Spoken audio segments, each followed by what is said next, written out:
para que tú, que eres el Dios de toda consolación, llenes sus almas, Señor, en el nombre de Jesús, que los fortalezcas, que los llenes de esperanza, de confianza, de fortaleza, de fe, Señor. Gracias por sus vidas, Señor. Oramos por ellos en estos próximos días y semanas para que sientan tu presencia y tu poder de una manera sorprendente. Gracias. Ayúdanos nosotros también a enfrentar los desafíos que tenemos por delante. Háblanos a través de tu palabra también, en el nombre de Jesús. Amén. Amén, hermanos. Pues tomad asiento. Dios os bendiga. Buenos días a todos. Estamos orando también durante la semana por todas las personas que han depositado su petición en nuestra cajita o que nos envían las peticiones personales a la página web. Oramos los martes en el culto de oración y oramos con el grupo de intercesión, así que aunque no mencionemos aquí algunas peticiones, sí que estamos orando por todas y cada una de ellas. Así que nada, vamos a ir hacia adelante con la palabra después de un maravilloso fin de Semana Santa, donde celebramos la muerte y sobre todo la resurrección de nuestro Señor Jesucristo. Volvemos a la carga con el libro de Daniel. Después de esta pausa vamos a volver a estudiar acerca de este libro que, como decimos, es un libro para este tiempo. Es un libro que nos deja un montón de enseñanzas, un montón de principios para nosotros que vivimos en el siglo XXI. Y una de las primeras enseñanzas y grandes lecciones que podemos aprender aparecen en los primeros 2 versículos del libro. Dejadme que lo recuerde. Capítulo 1 de Daniel, versículo 1 y 2 dice: en el año 3 del reinado de Joacín, rey de Judá, vino Nabucodonosor, rey de Babilonia, a Jerusalén y la sitió. Y el Señor entregó en sus manos a Joacín, rey de Judá, y parte de los utensilios de la casa de Dios, y los trajo a tierra de Sinar, a la casa de su Dios, y colocó los utensilios en la casa del tesoro de su Dios. Primera gran lección del libro: Jerusalén cayó. Fue sitiada, fue destruida, el templo fue hecho añicos, fue despedazado. Pero ¿sabes por qué cayó? Dice aquí, ¿por qué cayó Jerusalén en manos de los caldeos? Porque Dios quiso, porque Dios lo permitió, porque Dios entregó a Judá en manos de Nabucodonosor, en manos de Babilonia. ¿Y por qué lo hizo? Bueno, habrá muchas explicaciones, pero una de ellas parece ser, por lo que luego sucedió, Dios prefería que su pueblo viviera en tierra pagana antes de comportarse como paganos. Israel, los judíos, estaban viviendo como paganos en Jerusalén. Y curiosamente, con esta crisis nacional, lo que logra Dios es depurar la vida, el testimonio de su pueblo. Lo que logra esta cautividad es purgar aquellas deficiencias, quitar la escoria que había en la vida de los judíos y los vuelve más firmes en su fe, más confiados, más apasionados por la ley de Dios. Curioso, ¿no? Qué curioso que las crisis tengan esta función depurativa para nuestra vida. Qué curioso que las crisis, siendo dolorosas, siendo muy catastróficas, llenándonos de calamidad y de sufrimiento, podamos lograr que salga algo bueno, algo positivo de esas crisis. Y eso Dios lo sabe hacer a la perfección. Nabucodonosor fue un instrumento en las manos de Dios. Y así lo hemos estado viendo. Pero también vimos hace 2 semanas que Nabucodonosor murió. Ya se quitó de en medio, pero Dios sigue en control.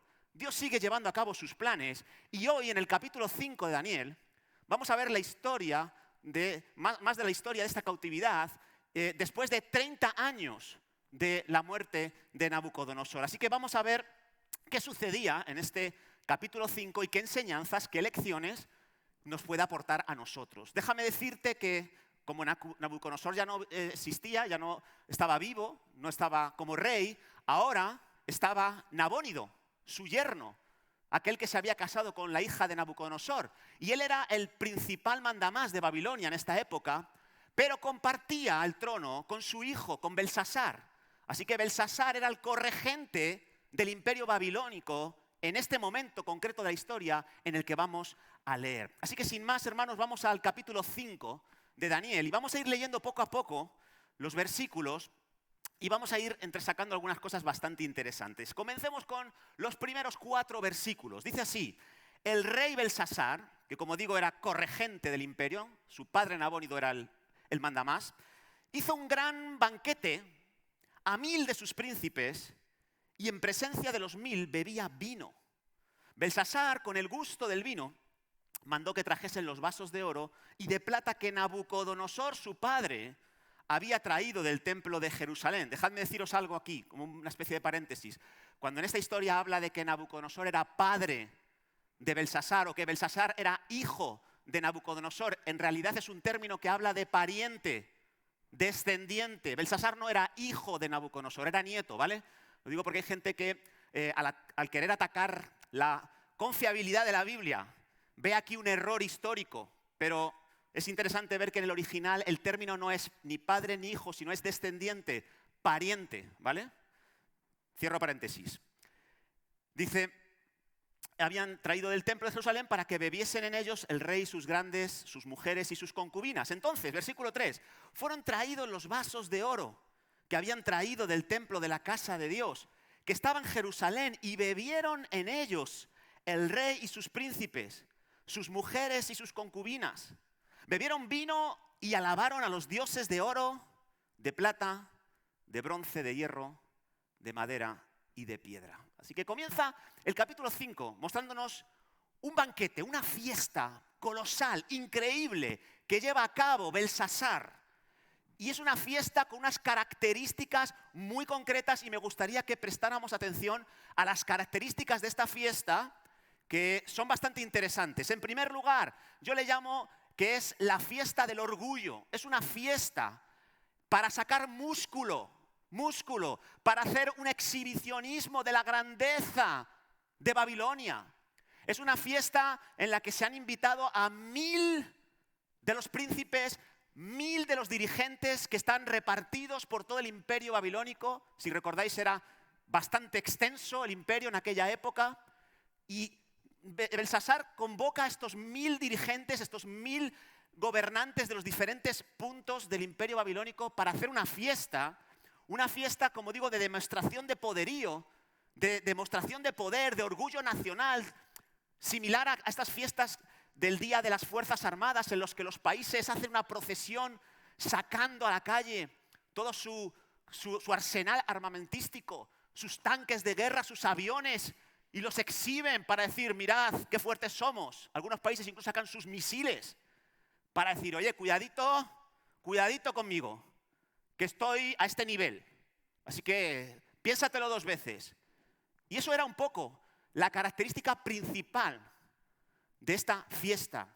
El rey, además, en esta gran fiesta, dicen los expertos, se sentaba en una especie de plataforma por encima de los convidados, por encima de los que estaban asistiendo a la fiesta, para mirarles por encima del hombro para decir, hey, yo soy superior a todos vosotros. Por ocupar este cargo estoy a un nivel mayor. Vosotros sois mis súbditos. Vosotros estáis bajo mi dominio. Y esa era la principal característica de esta fiesta. Como digo, una fiesta de exhibicionismo. Una fiesta donde uno iba a sacar su músculo para que los demás le contemplaran. Curiosamente, fíjate la ridiculez. Estaban sitiando Babilonia, la ciudad de Babilonia, los medopersas. Y sin embargo ellos estaban de fiesta, mostrando lo poderosos que eran. Y fuera de la ciudad, muchos de los soldados de Babilonia estaban perdiendo la batalla. Estaban muriendo. Segunda característica que aparece en estos versículos, la embriaguez. La embriaguez. El alcohol, el vino, tenía un lugar también muy importante en esta celebración. En los primeros 4 versículos se menciona hasta 5 veces el término vino y nos muestran estos versículos que todo el mundo estaba bebiendo, todos los invitados estaban poniendo hasta arriba de alcohol. Y dice incluso una de las frases que hemos leído que con el gusto del vino, tanto el rey como algunos de los asistentes se embriagaron, perdieron las facultades, perdieron el control de sus facultades. Así que es algo curioso, pero eso es lo rasgo de esta fiesta.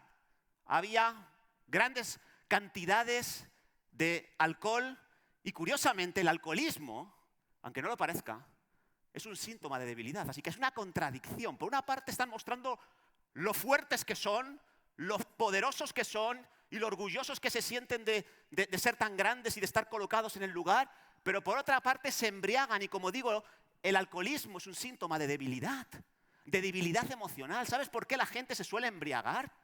¿Sabes por qué la gente se suele emborrachar? Para calmar el dolor emocional, para calmar el sufrimiento. La mayoría de las personas que se enredan en el alcoholismo tienen una baja tolerancia a la frustración. No les cuesta muchísimo enfrentar las dificultades de su vida. Son inmaduros emocionalmente, así que curioso. Por una parte orgullo, somos grandísimos. Por otro alcohol, tenemos que olvidar nuestros problemas, tenemos que olvidar nuestras penas, tenemos que olvidar que estamos siendo sitiados por los medopersas y cada vez tenemos menos territorio. Esa paradoja, ¿no? Ahora, déjame decirte algo acerca de las bebidas alcohólicas. Está comprobado que las bebidas de alta graduación alcohólica, lejos de quitar tus penas, lejos de aliviar tu dolor emocional, ¿sabes lo que hace? Está comprobado. Potencia, aumenta los sentimientos negativos. Ahí lo dejo. Tercera característica de esta fiesta: desenfreno sexual, inmoralidad sexual. Hemos leído que a esta fiesta asistió el rey, asistieron los 1000 príncipes, asistieron sus mujeres. ¿Y sabes quién más asistió? Sus concubinas. ¿Sabes quiénes son las concubinas? Las amantes, las queridas. Normalmente una querida se la esconde, ¿no? De la mujer. Pues aquí había llegado a tal nivel de desfachatez Belsasar y todos los príncipes, que en la misma fiesta estaban sus mujeres y sus amantes. ¿Y qué hacían? Bueno, si uno lee algunos comentarios, pues se da cuenta de que lo que había allí era una orgía. No sé si habéis visto alguna escena de estas del Imperio Romano, lo que sucedía dentro de los palacios de los Césares. Era un desenfreno sexual, una inmoralidad increíble, y el exceso de alcohol quizás pues llevaba a tener este tipo de comportamientos, este tipo de prácticas sexuales que son absolutamente deleznables, y eso es lo que estaba sucediendo allí. Y déjame decirte otra cosa, está comprobado también que la combinación alcohol y sexo produce efectos lesivos no solo para el alma de las personas que lo practican, sino también para el cuerpo. Es impresionante las estadísticas, lo que dicen acerca de adolescentes que se emborrachan y tienen relaciones sexuales con otras personas, y el tipo de prácticas sexuales que tienen no lo puedo describir aquí, pero es absolutamente lesivo para sus almas y para sus cuerpos. Y de eso no se dice mucho, de eso no se habla, porque después de embriagarse y hacer ciertas cosas que ni se nombran, mejor hay que mantenerlo en oculto. Pero la realidad es que hay veces que hay gente que sale a la luz pública y dice lo que ha vivido en una noche de embriaguez y de locura. Otro rasgo, otra característica de esta fiesta es la idolatría. La fiesta tenía una especie de toque religioso, y como el orgullo ciega, el alcoholismo también ciega, te roba tus capacidades cognitivas, te quita el control de tus facultades. Pues ¿qué hicieron en la fiesta? Se pusieron a alabar a dioses de oro, de plata, de bronce, de hierro, de madera, de piedra. Empezaron a entregar sus afectos, su energía, su adoración, su alabanza a estatuas, a obras hechas por manos de hombres que tienen ojos pero no ven, tienen boca pero no hablan, tienen oídos pero no oyen. ¡Qué ridículo! Pero el orgullo ciega, como digo. Cuando uno se cree un ser superior, empieza a hacer cosas de ser inferior. Cosas ridículas. Y eso es lo que sucedió aquí. Pero hay un último rasgo, una última característica de esta fiesta del orgullo. Y es la de que desafiaron a Dios en esa fiesta. Lo último que sucedió es que empezaron a provocar a Dios. Empezaron a desafiar. Cogieron los vasos que se utilizaban para el servicio a Dios en el templo de Jerusalén y que Nabucodonosor había traído de allí. Y empezaron a echar vino en esos vasos sagrados y empezaron a beber de ellos. Profanaron lo que Dios había establecido como sagrado, como santo. ¿Y sabes por qué lo hicieron? No por descuido, sino deliberadamente. Deliberadamente. Lo hicieron para provocar a Dios, para rebelarse contra Dios, para decir públicamente: no necesitamos al Dios de los judíos, no necesitamos la palabra del Dios de los judíos, nosotros nos valemos por nosotros mismos. Esas ideas son peregrinas. Y esas eran las características de esta fiesta que Belsasar había establecido. Sin darse cuenta, no solamente estaba yendo en contra de Dios, sino estaba yendo en contra de su propio abuelo, que, como sabemos en el capítulo 3, él estableció una ley y dijo en esa ley que cualquiera que blasfemara contra el Dios de los judíos sería destrozado, descuartizado, él y toda su casa. Así que el orgullo le cegó tanto que no solo fue en contra de Dios, sino de sus propios seres queridos, de su propio abuelo. Y esta fiesta, hermanos, en realidad, para mí simboliza un estilo de vida que está muy presente en nuestro tiempo, un estilo de vida dominado por las pasiones, controlado por los deseos, un estilo de vida que no toma en cuenta los absolutos. Es un estilo de vida que está desarrollando una mentalidad líquida. ¿Os acordáis cuando hablamos de la modernidad líquida? Una mentalidad que dice: yo voy fluyendo y según vaya sintiendo en cada momento, eso es lo que voy haciendo. No me hables de ninguna idea prefijada ya de antemano, no me hables de nada sólido, de nada absoluto. Yo soy como el agua. Según donde caiga, según el recipiente en el que caiga, adopto esa forma y luego voy a otro y adopto otra forma. No es bueno atarse, no es bueno etiquetarse, no es bueno ese tipo de filosofía. Esto es lo que representa esta fiesta del orgullo. Es una fiesta que simboliza la idea de que nosotros somos nuestro propio Dios. Y que a mí nadie me va a decir lo que es bueno y lo que es malo. A mí nadie me tiene que decir lo que sí puedo y lo que no puedo hacer. No hay límites para mi vida. Yo mismo me los establezco. Esa es la filosofía que representa esta fiesta. Una filosofía de vanidad. Y sabes, el término vanidad en hebreo me encanta. Evel. Lo vemos en el libro de Eclesiastés. ¿Y sabes lo que significa vanidad? Humo, vapor.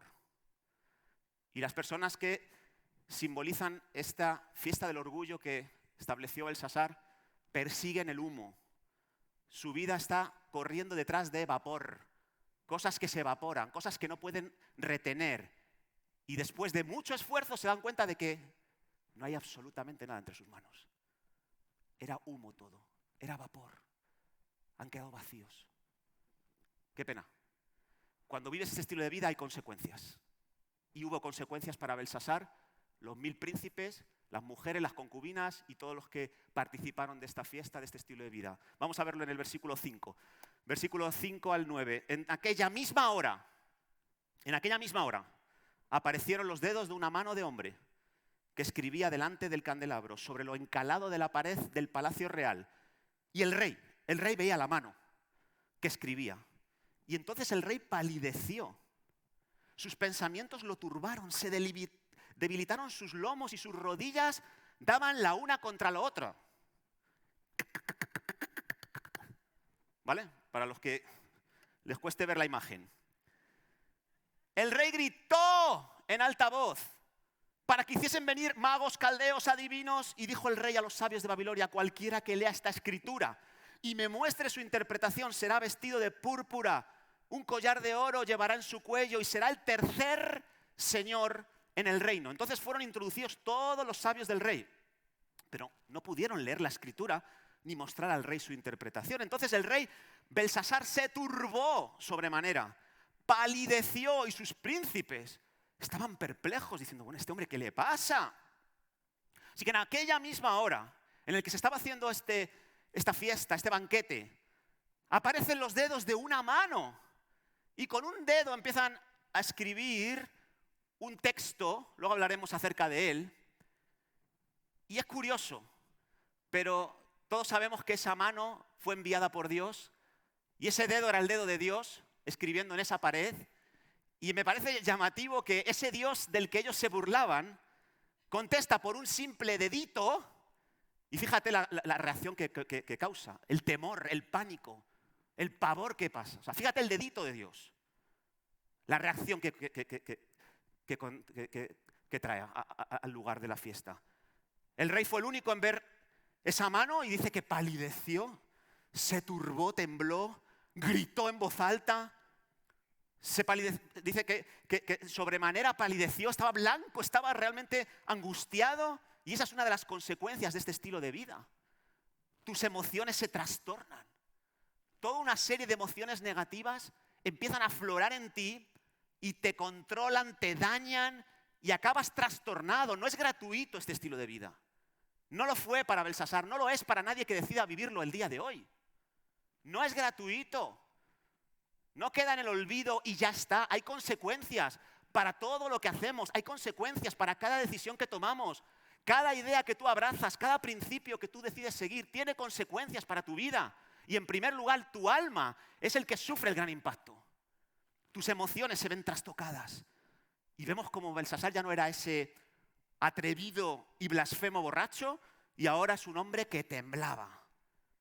Vemos que la alegría, el jolgorio, se detuvieron rápidamente, bruscamente, y se apoderó el temor, no solo del rey, sino de todos los convidados. Y el rey estaba, como digo, en una plataforma, todo el mundo observaba la cara, las piernas temblorosas, observaba todo y el silencio fue sepulcral en esa fiesta, ante ese pequeño escrito que apareció en la pared. Y es algo increíble. Qué poderoso, ¿no? Qué poderoso es Dios cuando lo único que hace es escribir. Simplemente con escribir, madre mía. Belsasar llama a todo el que puede ayudarle, a los profesionales, a los sabios de este mundo. Cuando uno está trastornado emocionalmente, busca ayuda a aquellos que cree que le pueden ayudar. Y les ofrece, mira lo que les ofrece. Dice, un vestido de púrpura. ¿Sabes lo que es eso? Es un uniforme de la casa real. Es un uniforme que solo llevan los miembros de la casa real. Un collar de oro. Es una especie de condecoración que llevan los generales de guerra y muestra el servicio que esa persona ha hecho por un país. Y le dice además que el que le ayude a interpretar lo que está escrito en esa pared le hará el tercer señor de Babilonia. Ya os he dicho que en esta época estaban como reyes Nabónido, el padre de Belsasar, y ahora quiere meter a un tercer rey, el que le interprete la escritura. Y los sabios, una vez más, vuelven a fracasar. No pueden tratar con el problema que está sufriendo Belsasar. Hay gente muy brillante, gente profesional, gente con unas habilidades increíbles, pero llega un punto en el que cualquier sabiduría humana nota cuáles son las limitaciones que tiene la sabiduría humana. Hay cosas que la sabiduría humana nunca va a poder solucionar en la vida de un hombre y de una mujer. Y esta es una demostración más. Entonces, ¿qué hacemos? ¿Qué hacemos ante lo que está sucediendo? Aparece una nueva persona. Versículo 10. La reina. Se cree que era la madre de Belsasar, la esposa de Nabónido, hija de Nabucodonosor. La reina madre, vaya. Dice, por las palabras del rey y de sus príncipes, entró en la sala de la fiesta, del banquete, o no había sido invitada para que no viera lo que estaba sucediendo, o ella misma no quiso asistir porque tenía pudor, porque tenía cierto temor. Pero llegó esta mujer, entró al escuchar el griterío que se había producido y dijo, rey, vive para siempre, no te turben tus pensamientos, ni palidezca tu rostro. En tu reino hay un hombre en el cual mora el espíritu de los dioses santos, y en los días de tu padre, de tu abuelo, se halló en él luz e inteligencia y sabiduría como sabiduría de los dioses, al que el rey Nabucodonosor, tu padre, o rey, constituyó jefe sobre todos los magos, astrólogos, caldeos y adivinos, por cuanto fue hallado en él mayor espíritu y ciencia y entendimiento para interpretar sueños y descifrar enigmas y resolver dudas. Esto es Daniel, el cual el rey puso por nombre Belsasar. Llámese pues ahora a Daniel y él te dará la interpretación. Viene la madre reina, la madre de Belsasar, hija de Nabucodonosor, y le trae una solución a su hijo para su problema. La solución es un hombre especial, diferente a los demás sabios adivinos y caldeos. Su nombre es Daniel, ya le conocemos. ¿Por qué no había sido invitado Daniel a la fiesta? Imagínate. No solo no había sido invitado, sino que es que parece ser que Belsasar ni había oído hablar de él, o no le conocía, o no quería conocerle. Y este fue uno de los primeros errores que comete Belsasar para llegar a donde llegó. ¿Sabes cuál es? Olvidar al profeta. Olvidar la palabra de Dios. Olvidar la palabra de Dios. Ese es el principio del final de una vida. Cuando tú desechas a Dios, desechas su palabra, desechas sus principios, entras en un estado de degeneración moral y personal que te lleva a sufrir las consecuencias de la fiesta del orgullo. No quería oír hablar de Daniel. Y sin embargo la madre le dice, escucha Daniel, que él es un hombre en el que mora el espíritu de los dioses santos, que en el pasado se halló luz, inteligencia, sabiduría de lo alto de él. Parece que está hablando de Jesús y de la Biblia, ¿verdad? Y Nabucodonosor, tu abuelo, le puso como jefe de todos los sabios, porque interpreta sueños, descifra enigmas, resuelve dudas. Y Belsasar, Daniel. Claro, es que este tipo de personas a los Danieles no los invita a la fiesta. Ahora, cuando experimentan las consecuencias de la fiesta, llaman a Daniel. Daniel, ¿me puedes ayudar? Nos pasa mucho a los pastores, no nos invitan a muchas fiestas. Pero cuando se experimentan las consecuencias de las fiestas, ya nos llaman por teléfono y con urgencia. Pues vamos a las fiestas. Cuando nos llaman, pues vamos a ir allí. Claro que sí, no nos vamos a sentir, pues como no me llamaste para divertirme, ahora no voy. No, vamos a la fiesta. Y hermano, ¿me podéis traer agua, por favor, hermanos? Pido a los de recepción si me pueden traer una botita de agua. Vamos a ir a la fiesta. Y aquellos vecinos que no quieren saber nada de ti porque eres creyente y no te llaman, no te invitan a ningún sitio. Si te llaman porque están sufriendo las consecuencias de sus fiestas, haz como Daniel, aparece allí y aprovecha la oportunidad. Y que déjame decirte que la oportunidad siempre se va a presentar. ¿Sabes? La receptividad de las personas cambia. La persona que hoy está durísima al Evangelio, reacia, que no quiere escucharte acerca de Jesús, mañana puede suceder algo en su vida que haga que cambie su receptividad. Y tenemos que estar preparados, porque va a suceder. Y vamos a tener que estar ahí a disposición. Y fíjate la conversación entre el rey y Daniel, me encanta, porque cuando aparezcas en la fiesta, toma en cuenta esto. Toma en cuenta esto que vamos a leer ahora de Daniel, muy importante, versículo 16. Dice, yo pues he oído de ti que puedes dar interpretaciones y resolver dificultades. Estaba Belsasar delante de Daniel. Si ahora puedes leer esta escritura y darme su interpretación, le recuerda las recompensas que están en juego. Serás vestido de púrpura, llevarás un collar de oro en tu cuello, serás el tercer señor en el reino. Como digo, Belsasar le ofrece lo mismo que a los otros sabios y me encanta la reacción de Daniel. Lo primero que dice, mira, los dones para ti o para otros, yo no los quiero. Yo busco tesoros del cielo, no de la tierra. Impresionante. Daniel no estaba usando su don profético para beneficiarse. Daniel no estaba usando su posición para sacar partido personal, para hacer negocio. Ojalá todos los cristianos pudiéramos decir lo mismo. Pero realmente a veces la tentación está ahí y muchos reciben algo de Dios por gracia y empiezan a usarlo para hacerse un nombre, para sacar partido. Muchas gracias. Así que necesitamos tener en cuenta esta actitud, este espíritu tan precioso. Por eso había un espíritu diferente en Daniel, porque tenía un corazón para Dios impresionante. Su mente no estaba en las cosas de aquí, sino en las cosas de allí de arriba. Sus tesoros no eran corruptibles, sino incorruptibles. Eso es lo que buscaba Daniel.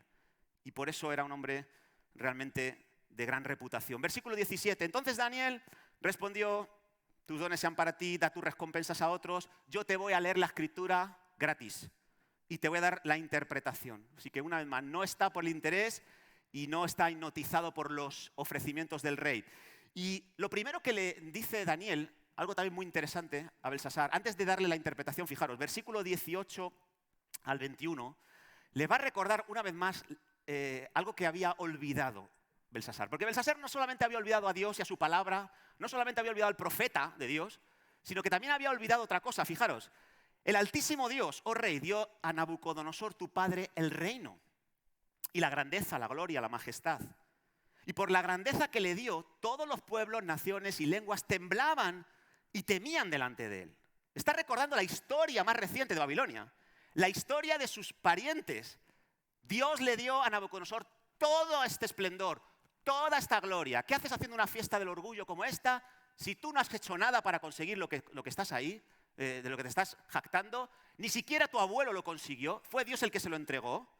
Dice, y él a quien quería mataba, a quien quería daba vida, engrandecía a quien quería y a quien quería humillaba, mas cuando su corazón se ensoberbeció, Y es que Nabucodonosor también celebró fiestas del orgullo, muchas, ¿vale?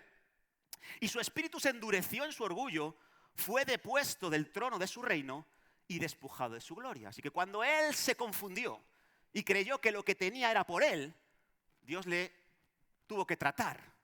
Pero fíjate, dice, fue echado de entre los hijos de los hombres, su mente se hizo semejante al de las bestias, lo que vimos en el capítulo 4, y con los asnos monteses fue su morada. Hierba le hicieron comer como a buey, y su cuerpo fue mojado con el rocío del cielo hasta que reconoció que el Altísimo Dios tiene dominio sobre el reino de los hombres y que pone sobre él al que le place. Así que Daniel le recuerda al gran Nabucodonosor, a su abuelo, y le recuerda la forma en la que Nabucodonosor utilizó el poder que le había sido prestado por Dios. Lo utilizó para sí mismo, lo utilizó de una manera egoísta. No tomó en cuenta a Dios y Dios tuvo que tratar con él. Nabucodonosor cometió el error de tener una mentalidad de propietario cuando en realidad era un siervo de Dios. Y ese es un error que podemos cometer muchos, creernos que lo que tenemos es nuestro y lo tenemos que gestionar, manejar, administrar como nos da la gana. Y eso es un error, seas creyente o no. ¿Sabes qué? Tú no eres propietario de nada de lo que tienes. La tierra y su plenitud es de Jehová. Todo lo que hay en ella es suyo. Él es el mandamás, Él es el máster del universo. ¿Y sabes qué? Tú no puedes manejar lo que tienes, tus bienes, tus capacidades, tu cuerpo, tus dones, tu dinero. No lo puedes manejar como a ti te da la gana. Tienes que honrar a Dios mientras manejas todo eso. Y eso no lo entendió Nabucodonosor, pero tuvo que pasar por una crisis que tiene una función depurativa, se dio cuenta, miró al cielo, reconoció que el Altísimo tiene dominio sobre todo, que Él es el que pone y quita, Él es el que hace como quiere con cada una de nuestras vidas. Y siendo tan grande como era Nabucodonosor, terminó humildemente reconociendo a Dios, reconociendo que Dios es el soberano de este mundo. Y le dice Daniel a Belsasar, oye, si tu abuelo siendo más grande que tú se humilló hasta ese punto, ¿por qué no le has imitado? ¿No has olvidado esta experiencia? ¿Has olvidado esta experiencia? ¿No has aprendido de los errores del pasado que cometió tu abuelo? Y esto es un olvido muy serio, olvidar los errores del pasado. Olvidar los errores que cometieron nuestros padres en el pasado. Olvidar los errores que cometieron nuestros antepasados, nuestro país en el pasado, nuestro mundo en el pasado. Cuando olvidamos a Dios y olvidamos el pasado, nos metemos en problemas y cometemos los mismos errores vez tras vez. Y déjame hablar acerca de la historia de las pandemias. Porque estos días estaba leyendo un artículo muy interesante de un hombre, no sé si habéis oído hablar de él, se llama Nicholas Christakis. Es de origen griego, pero es americano. Y no sé si me podéis pasar una diapositiva para ver su rostro.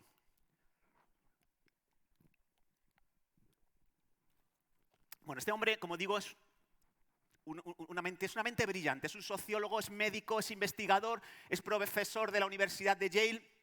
Todos los libros que ha escrito son bestseller y acaba de sacar uno que se llama La flecha de Hércules y es un estudio fascinante sobre la historia de las pandemias desde hace 2000 años hasta aquí.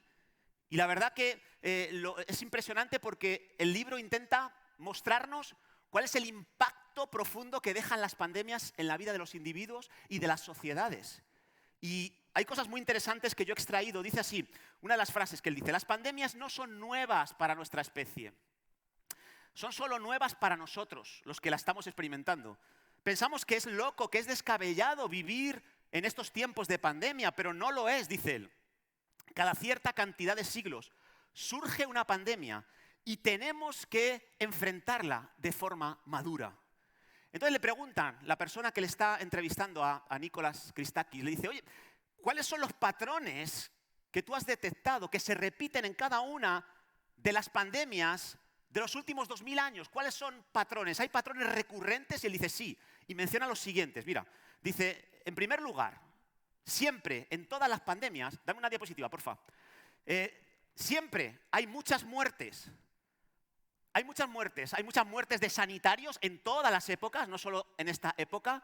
muchos facultativos médicos mueren por estar en contacto con los contagiados y muchas personas experimentan la pérdida de un ser querido, de un familiar, en todas las épocas. Y por eso es una etapa de gran duelo, de gran dolor, de gran quebranto emocional.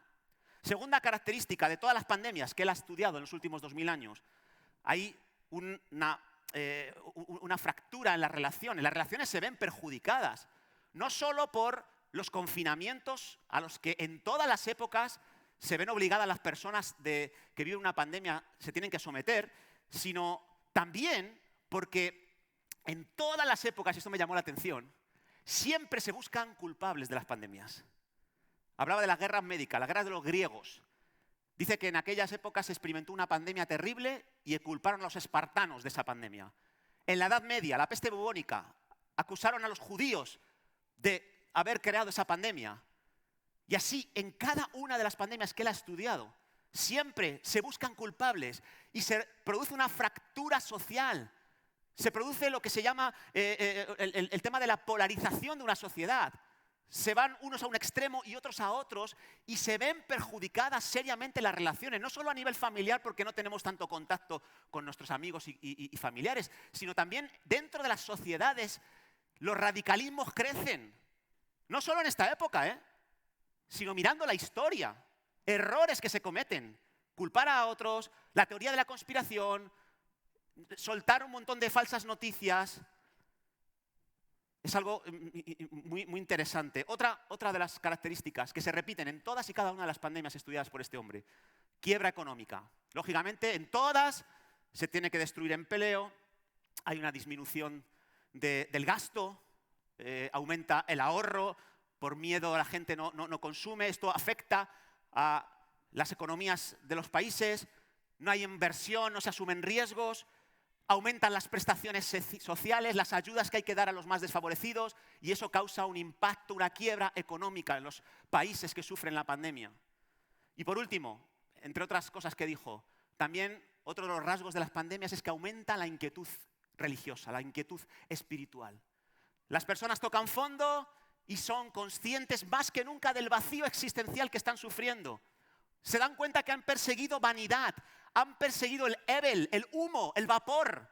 Y ahora se dan cuenta en medio de la pandemia que lo que han atesorado para sí no es nada.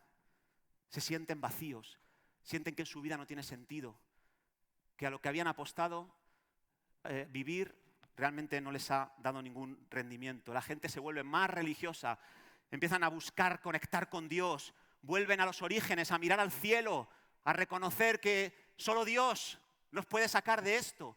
Y es un rasgo de todas las pandemias, dice este hombre Nicolás Christakis. Ahora, otra frase que él menciona, dice, después de sufrir el impacto biológico de la pandemia, tendremos que lidiar con las secuelas sociales, psicológicas y económicas del virus por un tiempo más, y él calcula que en el 2024 entraremos en un periodo de pospandemia. Pospandemia. Eso dice él. Ahora, ¿cuáles son las características? Le pregunta el periodista. ¿Cuáles son las características de ese periodo de pospandemia? ¿Qué sucederá cuando se logre la inmunidad del rebaño, la inmunidad del grupo? Cuando más del 50% se haya vacunado o hayan pasado por el virus. ¿Cuáles serán las características? Mirando la historia. ¿Sabe lo que dice él? Dice, si miras lo que ha pasado en los últimos 2000 años, cuando las pandemias terminan, hay una fiesta. ¿Te suena? Hay una fiesta. Y es probable que veamos algo similar a esto en el siglo XXI, dice él. ¿Y cuáles son las características de esa fiesta, de ese periodo post-pandemia? Y él dice, un ambiente festivo. El virus seguirá, pero el impacto biológico quedará atrás. Aún tendremos que lidiar con el impacto psicológico, pero la gente va a buscar dejar atrás lo vivido. La gente buscará desesperadamente más interacción social, estarán deseosos de participar de fiestas, restaurantes, eventos deportivos, recitales. Esa es una característica que podemos extraer mirando el pasado, dice él. Algo más, dice, va a haber un desenfreno sexual, dice él. Son sus palabras.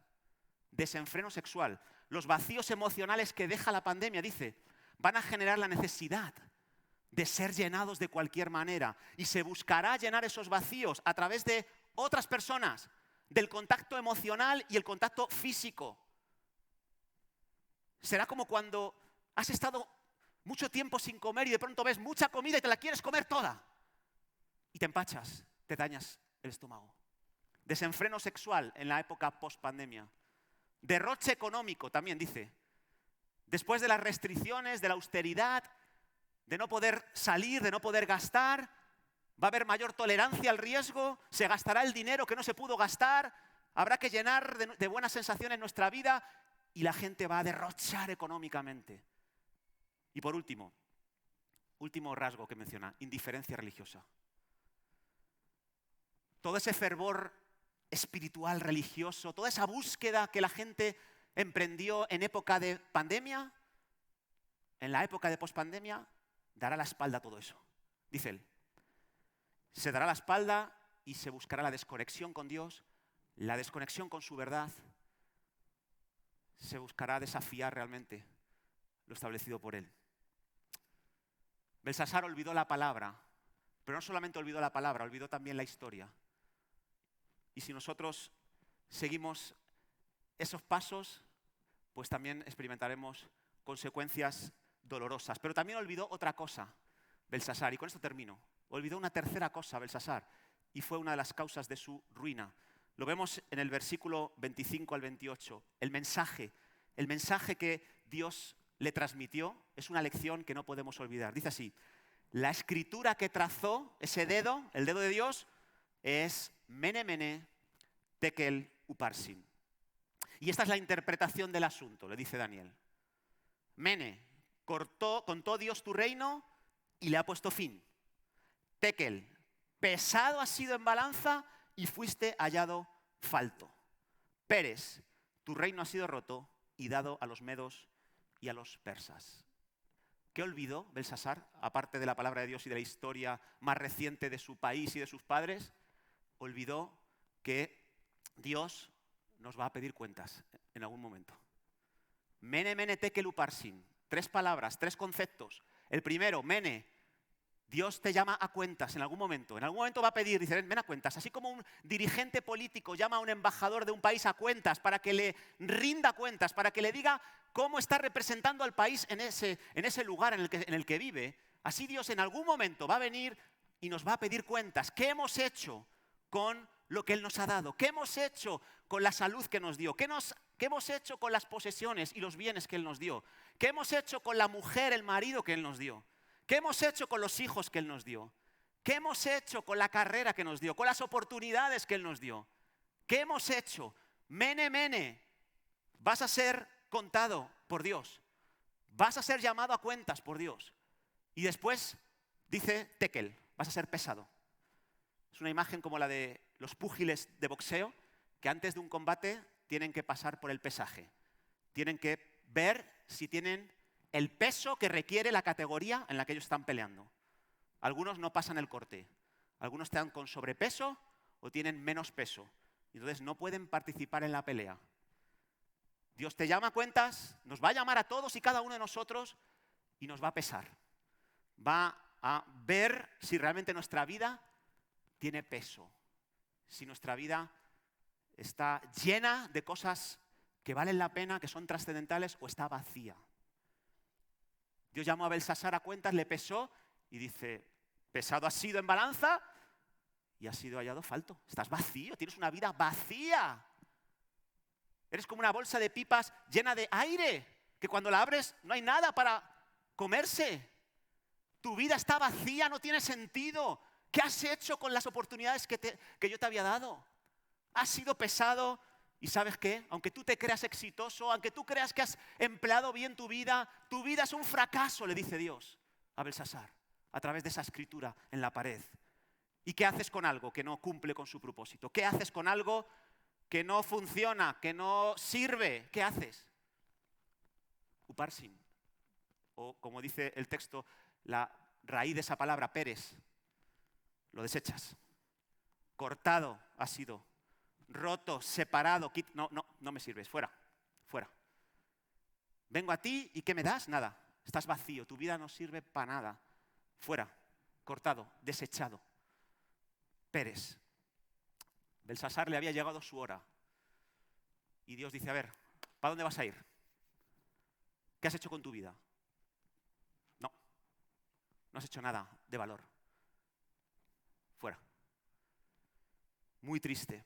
Y fíjate, a pesar de que Daniel le interpreta la escritura de la pared, ¿cuál crees que es la reacción de Belsasar? ¿Crees que le llega, le toca como a su abuelo Nabucodonosor? Fíjate, últimos versículos, versículo 29. Entonces mandó Belsasar vestir a Daniel de púrpura, poner en su cuello un collar de oro, proclamar que él era el tercer señor del reino. Pero bueno, chicos, ¿no te has dado cuenta? ¿No has escuchado que Daniel no quiere tus dones? Que se los des a otro. Pero ¿no te has dado cuenta que Dios te ha llamado a cuentas? Que tu vida no está vacía y que vas a ser cortado y que tu reino se le va a dar a los medos y a los persas. Pues como vemos aquí, Belsasar escuchó la canción, pero no atendió a la letra de esa canción. Tenía oídos, pero no oía. Chico, que te vas a morir. Y él, te doy un vestido de púrpura, el collar de oro, la condecoración y te eres el tercer señor del reino. ¿Pero de qué reino? Que te van a quitar el reino, chaval. ¿No te enteras? Hay gente que no se entera. ¿No? Está Dios hablándole de manera clara, explícita. Que reacciones, que te arrepientas. Y sigue R que R, como si no tuvieran consecuencia en la vida. Daniel buscaba una recompensa y no la encontró. Buscaba el arrepentimiento de Belsasar. Y a él le dieron una recompensa que no buscaba. Y a Belsasar también. Versículo 30 y 31. La misma noche fue muerto Belsasar, rey de los caldeos, y Darío de Media tomó el reino, siendo de 62 años. La misma noche de la fiesta, la misma noche del jolgorio, de la excitación de las multitudes, del banquete de sensaciones, la misma noche fue muerto Belsasar. No se dio cuenta, se había olvidado de la palabra de Dios, se había olvidado de las lecciones de su abuelo Nabucodonosor, se había olvidado de que Dios nos va a llamar a cuentas. Va a pesar nuestras vidas y va a haber consecuencias sobre todo lo que hemos hecho en esta vida. Belsasar, sabiendo todo esto, decidió no humillar su corazón. Pasó por alto toda la información que Dios le hizo llegar. No se arrepintió. Y déjame decirte que nosotros nos parecemos mucho a esta época que estamos describiendo en Daniel. Tenemos mucha información que Dios nos está dando acerca de cómo se debe vivir una vida con sentido. Cómo evitar que tu vida sea una vida vacía, una vida insatisfecha. Tenemos mucha información. La pregunta es, ¿qué hacemos con esa información que tenemos de la palabra? O de relatos históricos que aprendemos como el libro de Nicolás Christakis. ¿Qué hacemos con esos relatos? ¿Los pasamos por alto?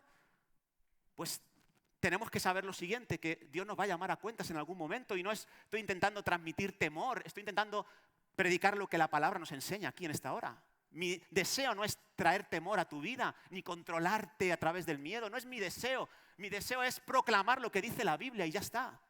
Y luego cada uno reaccionemos como queramos, pero Dios nos ha escrito a todos y cada uno de nosotros también un mensaje en la pared, en muchas paredes donde nosotros nos movemos. Hay una cruz, que es el mensaje de Dios para nosotros. El dedo de Dios nos está señalando el mensaje que necesitamos escuchar en este tiempo de pandemia. Y no debemos olvidar en el tiempo de pospandemia. El mensaje es que la paga del pecado es muerte. La paga del pecado es muerte. El pecado, las decisiones que tomamos tienen consecuencias eternas, consecuencias trágicas. Pero Dios envió a Jesucristo a la cruz para darnos el regalo de la vida eterna. Y la pregunta es, ¿qué vas a hacer ante el dedito de Dios que te marca en la pared, la cruz, y te dice, este es el camino, no hay otro? Es Jesucristo el camino para llenar tu vida, para librarte de una vida vacía, para que cuando seas pesado tu vida cuente, tu vida tenga un peso de gloria. Es Jesucristo el camino que tú necesitas, es Jesucristo el que te da la vida. ¿Y cómo reaccionaremos ante el mensaje que Dios nos muestra en las paredes de esta iglesia o de muchos lugares a los que vamos? ¿Cómo reaccionaremos ante ese mensaje? Si Cristo está en nosotros, vamos a dar la talla cuando seamos pesados. Es la única manera. Por eso Pablo decía, para mí el vivir es Cristo. Claro que sí, porque sabía Pablo que nuestras vidas son vacías e infructíferas cuando Cristo no está en nosotros. Pero ¿cómo cambia la película? ¿Cómo cambia tu vida? Tiene verdadero peso, verdadera sustancia cuando decides creer en Jesucristo. No olvidemos este mensaje de Daniel capítulo 5. Es un mensaje para nuestro tiempo. ¿Estáis de acuerdo? ¿Sí o no? Más actual que nunca. No nos olvidemos de invitar a la fiesta del Señor del último domingo de abril, a aquellos que aún no le conocen, para que vean la escritura en la pared. Ven a las 10, ven a las 12:30, a la hora que te venga mejor, pero ven a ver. Y trae a otros a que vengan y vean. ¿Te parece? ¿Por qué no tomamos un tiempo de reflexión? Voy a pedir a los músicos, por favor, que suban, y a Marcos le voy a pedir que nos entone una de sus canciones que realmente me hacían mucho pensar en esta semana. Es una canción, se titula Por la vida, ¿no? Al final se titula Por la vida, ¿no? Porque yo la estaba llamando de otra manera. Pero habla precisamente de lo que hemos mencionado aquí en Daniel capítulo 5, de que la vida es como de Dios y que vamos a tener que dar cuentas a Dios. Y tenemos que saberlo desde ya, que no podemos vivir como queramos. Escucha la canción, escucha la letra y vamos a tener luego un tiempo de reflexión y de oración en relación a esto que estamos hablando.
Estrellas y el romance de la luna con el mar. Nos dio el fuego y nos dio el agua, nos dio el valle y la montaña y el regalo de la voz para cantar. Y nos hizo como niños, nos dio juegos de valor, cierta dosis de cariño, nos dio sueños, nos dio humor, nos dio la vida, la vida, la vida, Él nos dio. Sin razón alguna nos amó.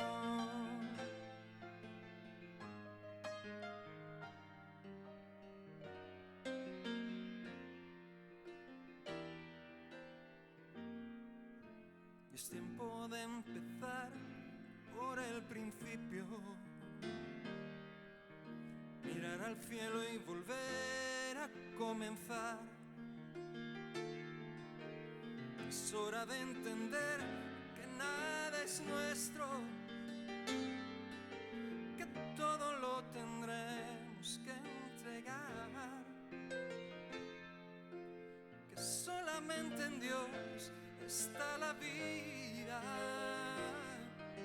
y solamente Él la puede quitar. Vivimos de prestado y tarde o temprano nos veremos cara a cara frente a aquel que nos dio vida con el aire, nos dio luz con las estrellas y el romance de la luna con el mar. Nos dio el fuego y nos dio el agua, nos dio el valle y la montaña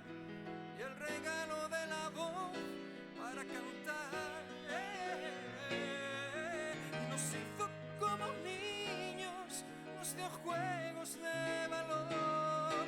Cierta dosis de cariño nos dio sueños, nos dio humor, nos dio la vida, la vida, la vida Él nos dio. Sin razón alguna nos amó, sin razón alguna nos amó.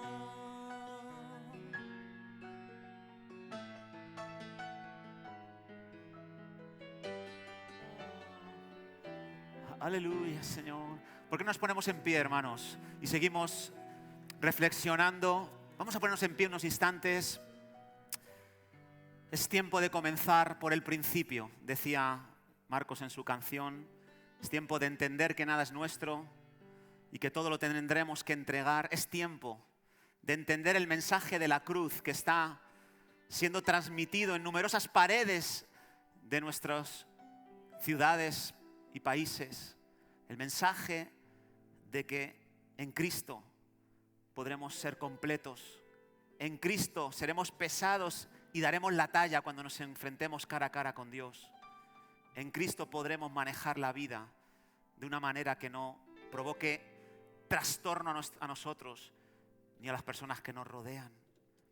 Es en Cristo que estamos completos. Es en Cristo que nuestras vidas tienen significado.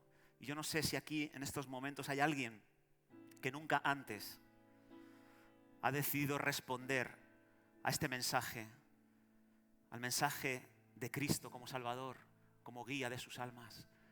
Y si hay alguien aquí que nunca lo ha hecho y quiere hacerlo hoy, levanta tu mano ahí donde te encuentras. Yo quiero orar por ti. ¿Hay alguien aquí que hoy quiere dar ese paso en su vida? Levanta tu mano ahí donde te encuentres y yo quiero orar por ti. ¿Hay alguien aquí que quiere entregar su vida al Señor? Si hubiera aquí alguien que quiera hacerlo, y por favor le voy a pedir que venga al final de la reunión aquí a mi mano izquierda, a vuestra mano derecha. Va a haber personas que os van a estar esperando y os van a dar una Biblia para poder orar con vosotros y seguir caminando en esta línea de vidas llenas y plenas, vidas con sentido. Señor, gracias por hablarnos en esta hora y pedimos, Dios, que aquellos que realmente quieren caminar contigo el resto de sus vidas, te pido en el nombre de Jesús que les puedas acompañar, guiar, llenar de ti, que sean vidas de verdadero peso, de verdadera sustancia, que traigan mucho fruto para tu gloria, que honren tu nombre allá por donde vayan. Señor, en el nombre de Jesús, oro por estas personas que están en esa lucha interior y quieren dar ese paso. En el nombre de Jesús, permíteles dar ese paso. Permíteles responder ante este llamado. En el nombre de Jesús. En el nombre de Jesús.